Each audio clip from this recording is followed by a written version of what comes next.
Hello students, welcome you all. Marketing and retail management second पेपरच्या third चॅप्टरमध्ये आपण भेटत आहोत. क्रय प्रेरणा बाईंग मोटिव्स. मागच्या व्हिडिओमध्ये आपण बघितले सगळे सिद्धांत, ग्राहकाच्या खरेदी प्रेरणेचे सिद्धांत. आता क्रय प्रेरणा म्हणजे काय? क्रय प्रेरणा म्हणजे बाईंग मोटिव्स, म्हणजे एखाद्या व्यक्तीच्या मनात इच्छेचे समाधान करण्यासाठी वस्तू विकत घेण्याची जी प्रेरणा जागृत होते तेव्हा त्या ग्राहकाच्या मनात वस्तूविषयी क्रय प्रेरणा उद्भवली असे म्हणतात. म्हणजेच काय, तर ग्राहकांच्या मनामध्ये वस्तू किंवा सेवा खरेदी करण्याची जी प्रबळ इच्छा उत्पन्न होते त्या शक्तीला क्रय प्रेरणा म्हणतात. क्रय प्रेरणा ही मनाची अशी स्थिती आहे की जी ग्राहकाला एक प्रकारची शक्ती देते, त्याच्या व्यवहारांना गती देते, विशिष्ट कार्य करण्यासाठी त्याला प्रोत्साहित करते. क्रय प्रेरणेशिवाय कोणताही खरेदी किंवा व्यवहार होऊ शकत नाही.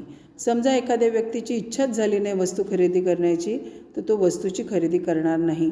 म्हणजे त्याला इच्छा ही असायला पाहिजे वस्तू खरेदी करण्याची. त्यावेळी वस्तू किंवा सेवा खरेदी करण्याकरता ग्राहक तयार होतो तेव्हा त्याच्या मनात क्रय प्रेरणा जागृत झाली असं आपण म्हणू. आता प्रत्येक खरेदीच्या मागे क्रय प्रेरणाही असते.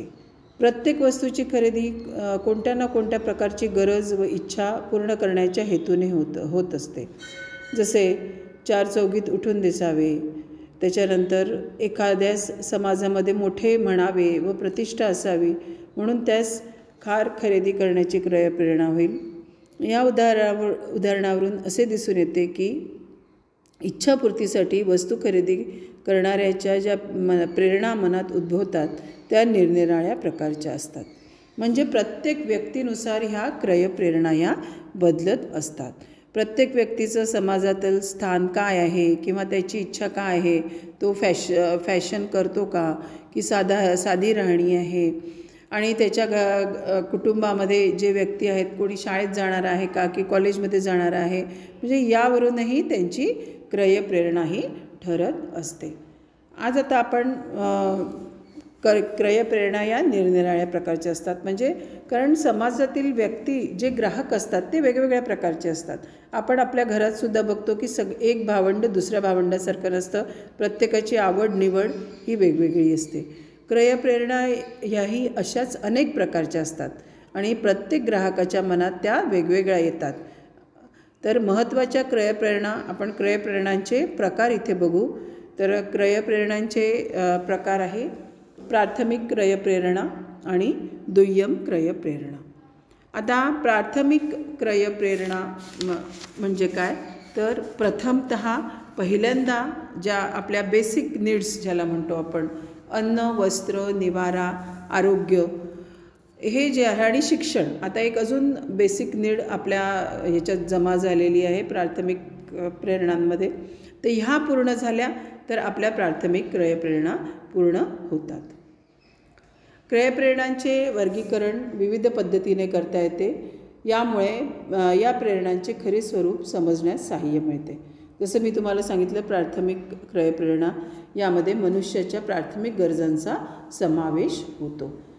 नंतर दुसरी आहे सहाय्यक क्रय प्रेरणा.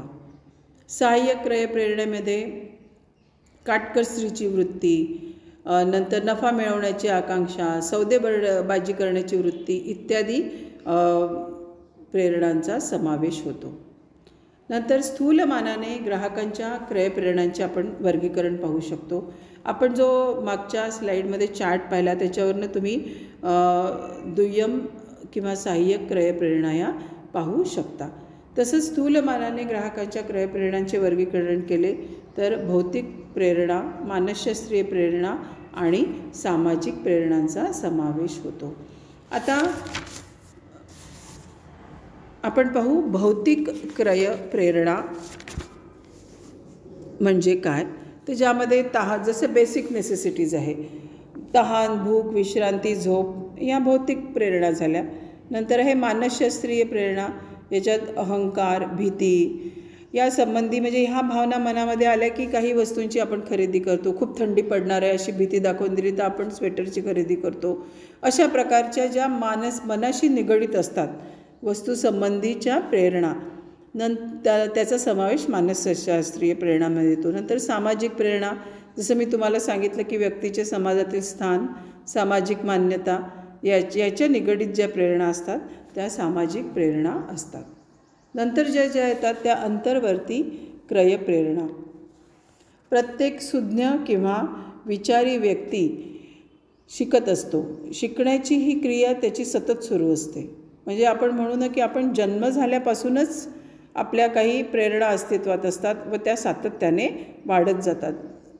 या प्रेरणांचा शिकण्याच्या क्रियेशी अजिबात संबंध नसतो. त्याला अंतर्वर्ती किंवा मूलभूत क्रय प्रेरणा म्हणतात.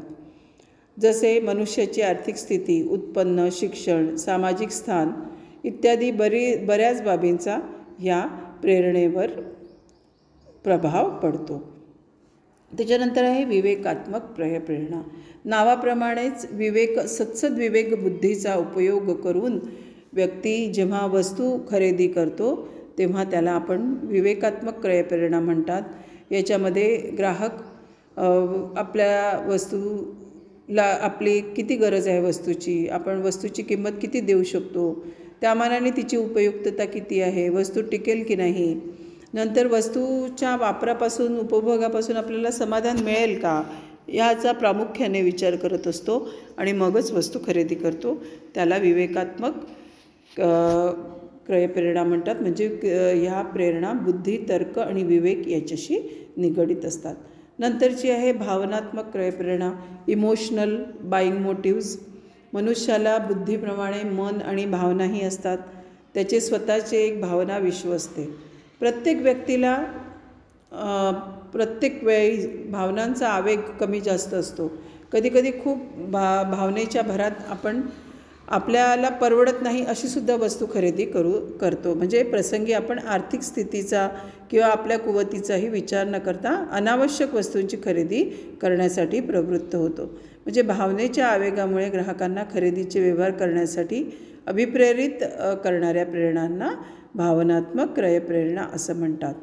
या प्रकारच्या प्रेरणांमध्ये भीती, सुरक्षित राहण्याची इच्छा, विश्रांतीची इच्छा, सामाजिक प्रतिष्ठा, लोक काय म्हणतील, नंतर प्रतिष्ठा मिळवण्याची लालसा, सुखसोयी, समाधान इत्यादीचा याच्यात समावेश असतो. तर विद्यार्थी मित्रांनो, आज आपण पाहिलं की विविध क्रय प्रेरणा अशा प्रेरणा की ज्यांनी मनुष्य किंवा माणूस आहे तो वस्तू खरेदी करण्यासाठी त्याची मनातनं इच्छा निर्माण होते, त्याला म्हणू क्रय प्रेरणा.